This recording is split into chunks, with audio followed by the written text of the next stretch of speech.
devuélvame mi rebeldía, ahora que a la Cartagena cada día. Y viajo con American Express algunas de las cosas.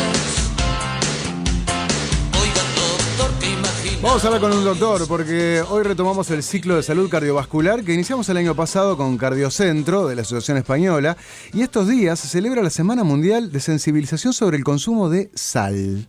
Como saben, la ingesta de sodio aumenta la presión arterial y esto puede tener serias consecuencias sobre la salud cardiovascular. Y para conocer más y entender mejor este tema, nos acompaña el doctor Ricardo Lluveras, profesor de cardiología, director de Cardiocentro, jefe de hemodinamia y cardiología intervencionista y vicepresidente de la Comisión Honoraria para la Salud Cardiovascular. Bueno, bienvenido, Ricardo, nuevamente. Buen día. Voy a ser el peor alumno tuyo, porque le pongo sal a todo. No puedo sentarme en una mesa sin pedir el salero. Antes de probar la comida ya le pongo sal.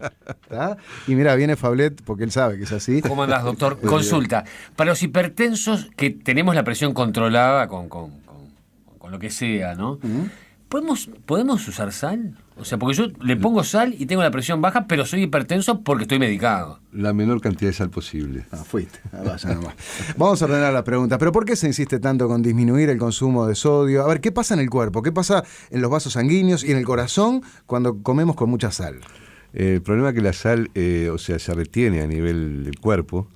Y además no solamente se retiene, eso aumenta el volumen de sangre que hay, eso aumenta ya de por sí la presión, sino que además la sal sensibiliza a nivel de las arterias todo lo que sea efecto vasoconstrictor, o sea, todo aquello que aprieta las arterias y aumenta la presión.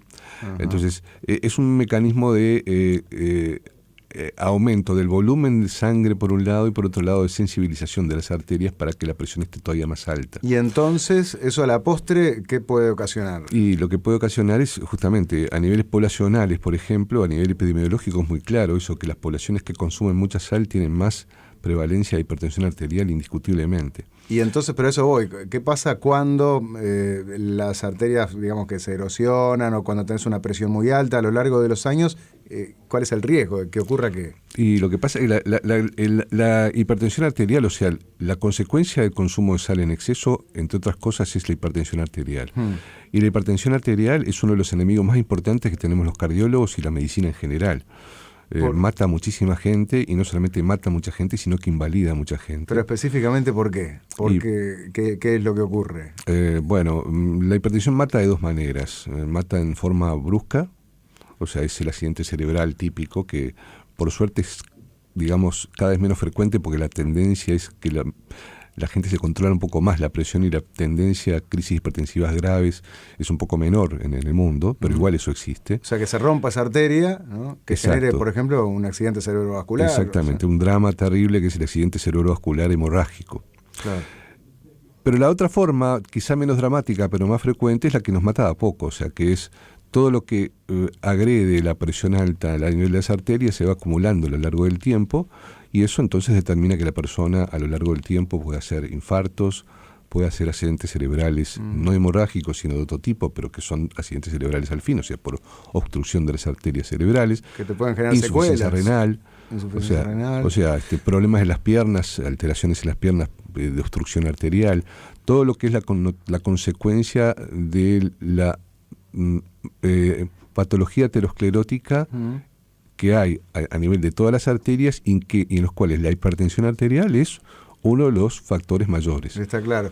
La sal, entonces, está directamente relacionada a la hipertensión, como indiscutiblemente. Decíamos. ¿Y a partir de qué cifra se considera que uno es hipertenso? Que hay hipertensión. Esto es interesante porque el año pasado, a fines del año pasado, hubo una especie de rebajita de los límites que todavía, en este momento todavía somos más exigentes. Rebajita, claro, eso juega en contra de... Rebajita en contra de... del que se creía que estaba fuera de peligro. Exactamente. Rebajita en contra de aquellos de los que tienen que controlar su presión, porque hasta el año pasado los consensos en general internacionales aceptaban los valores para adultos, estoy hablando, de 14,9.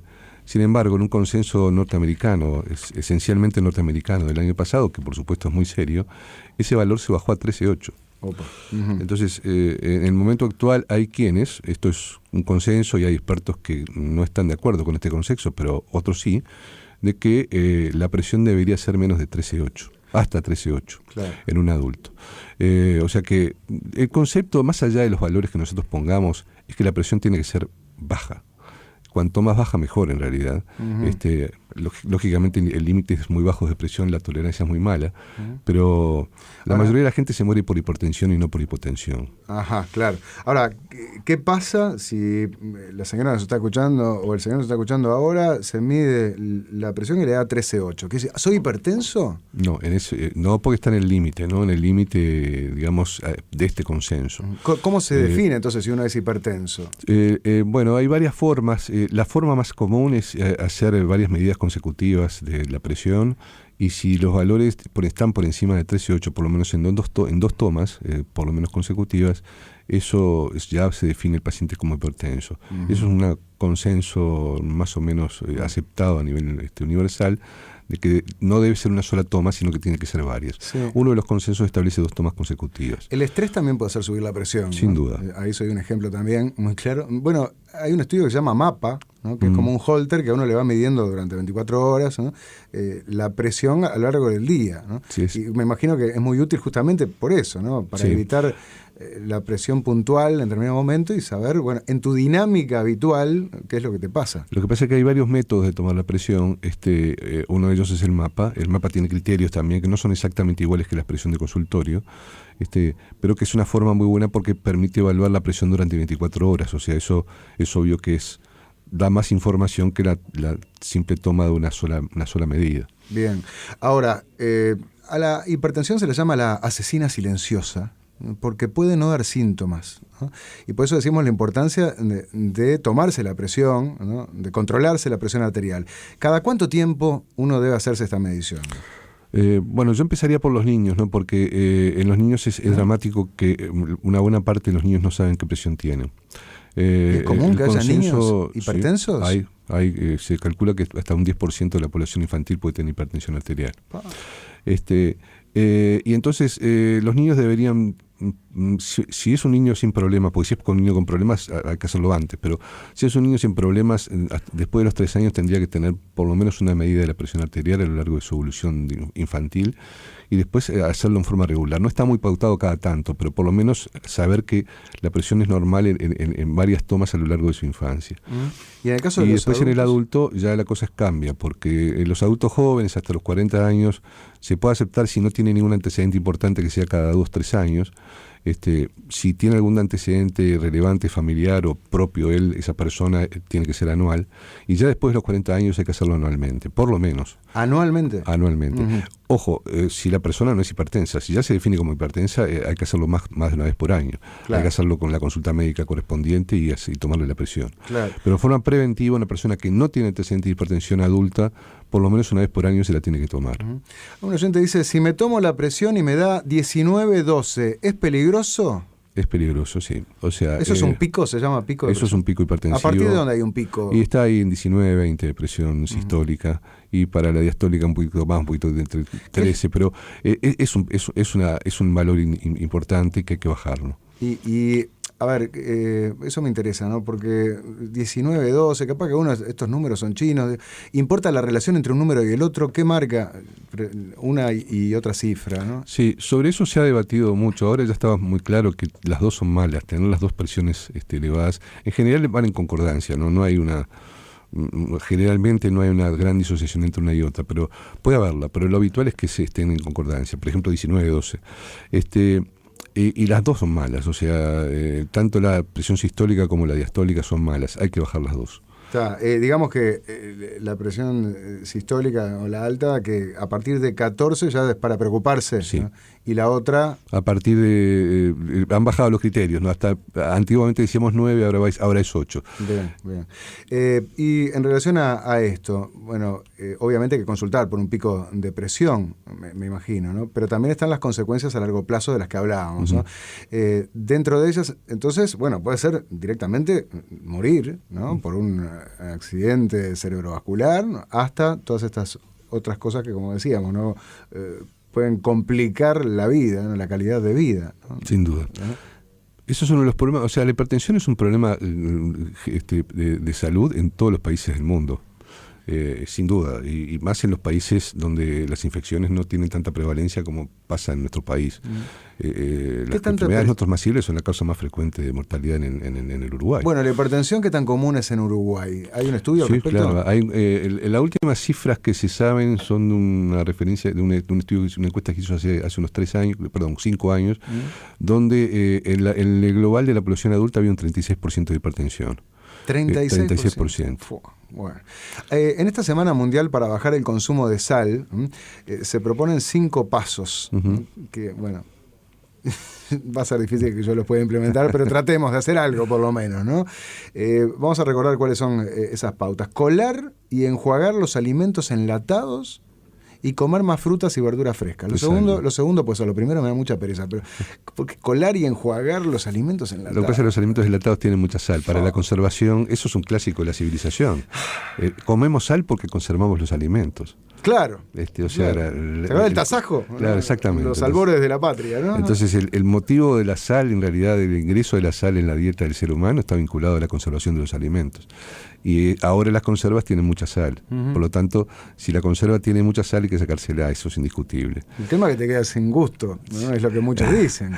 Lo que pasa es que yo siempre digo lo mismo, no es que esté sin gusto, que no tiene gusto a sal. Los alimentos tienen gustos propios. Es verdad. La sal les cambia el gusto y uno se ha acostumbrado, su paladar se ha acostumbrado al gusto salado, eso es indiscutible. Claro, tal cual. Pero hay que acostumbrarse al sabor natural de los alimentos. Es verdad. Por eso, bueno, una de las pautas en esta Semana Mundial para bajar el consumo de sal es condimentar con hierbas y especias para agregar sabor, en todo caso. Reducir gradualmente la sal al cocinar para que el paladar se vaya acostumbrando. Retirar el salero y los aderezos salados. Evitar los fiambres, panchos y snacks, obvio, ¿no? Cargados de sal.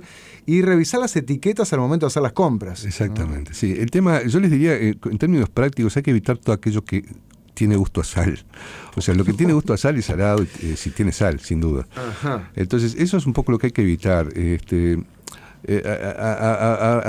Digamos, para ser sincero, ¿no? Es decir, nosotros en este momento, con la medicación que tenemos antihipertensiva, podemos manejar la hipertensión arterial con mayor flexibilidad que podíamos hacerlo antes. Ahí viene la pregunta que hacía Faulet. Claro. Hace 30 años, 40 años, yo soy cardiólogo desde hace más de 30 años, las condiciones quizá eran diferentes. Los medicamentos no eran tan efectivos, tenían más efectos colaterales, entonces uno tenía que ser de repente más exigente con la dieta. Pero de todas maneras, lo que es muy claro es que no debemos de ninguna manera excedernos en la sal. O sea, no hay que agregarle sal a la comida, evitar los alimentos salados. Yo creo que esa recomendación en este momento es razonable y es acorde a los gustos que la gente pueda tener. Hay uno que dice, nosotros hace un tiempo hemos sustituido la sal de siempre por sal marina. Es igual, tiene sodio de la misma cantidad. ¡Ay, qué horrible! O sea, es cloruro de sodio, es exactamente igual. Dice, no nos olvidemos que sal viene de salario. En la antigüedad se pagaba con sal. Exacto. Porque era la posibilidad de conservar los alimentos. Dice, tomo un diente de ajo diariamente para no tener presión alta. Sí, ¿es malo? ¿Es bueno? Bueno, no hay ningún estudio serio documentado sobre las acciones del ajo. Lo que tengo muy claro es que no hace mal. Y muchos pacientes míos se comen un diente de ajo, aparte de la medicación que yo les doy, ¿no? Pero realmente no puedo confirmar si eso es cierto o no, sinceramente. No hay ningún estudio, digamos, seriamente hecho que lo documente. Bueno, buen día. ¿Qué tan malo es el alcohol? ¿Y cuál es menos inofensivo? Bueno, eso está muy bien pautado. El alcohol no se debe... El exceso de alcohol es malo para todo, por supuesto, incluido para la presión. Es más, hay algunos tipos de bebidas alcohólicas que tienen mucho sodio, por ejemplo el vino, o sea, tienen mucha sal. O sea que no hay que excederse en el consumo de alcohol por múltiples motivos, entre ellos para no facilitar la hipertensión.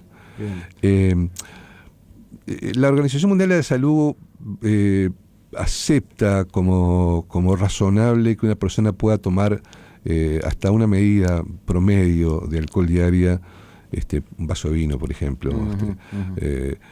Y se toleran más en el hombre que en la mujer, también es cierto eso. En el hombre puede ser el doble que la mujer por el tema de tolerancia. ¿Y es peor el vino que el whisky, que la cerveza? No hay ninguna documentación de que una cosa sea mejor que otra o peor que otra. Bueno, tengo uno que dice: qué hermosa voz tiene el doctor, me sube la presión. Y bueno, que no escuche entonces, o que se tome algún medicamento. Bueno, muchas gracias al doctor Ricardo Lluveras. Recordemos que Cardiocentro de la Asociación Española se dedica al diagnóstico y tratamiento de las enfermedades cardiovasculares.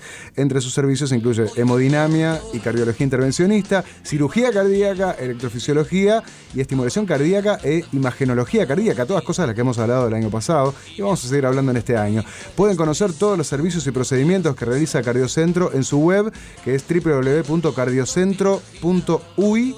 También está en Facebook y además por consultas pueden llamar un teléfono, es el 1920-7777. 1920-7777.